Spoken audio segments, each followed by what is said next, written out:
बिस्मिल्लाहिर्रहमानिर्रहीम। अस्सलाम वालेकुम। कैसे हैं आप सब। आज हम बनाएंगे तिल और कोकोनट के लड्डू बनाने के लिए देगची में मैंने 1 चम्मच ऑयल या घी शामिल कर सकते हैं। मैंने देसी घी शामिल किया है और उसके बाद आधा कप तिल शामिल किए हैं।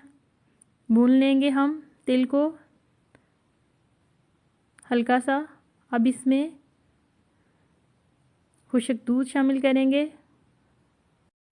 खुश्क दूध को मैंने घी में भून लिया है हल्का सा।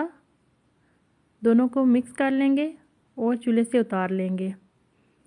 अब इसमें गुड़ शामिल करेंगे हस्बे जायका। 4 खाने के चम्मच दूध शामिल करेंगे। इस तरह पका लेंगे 1 मिनट के लिए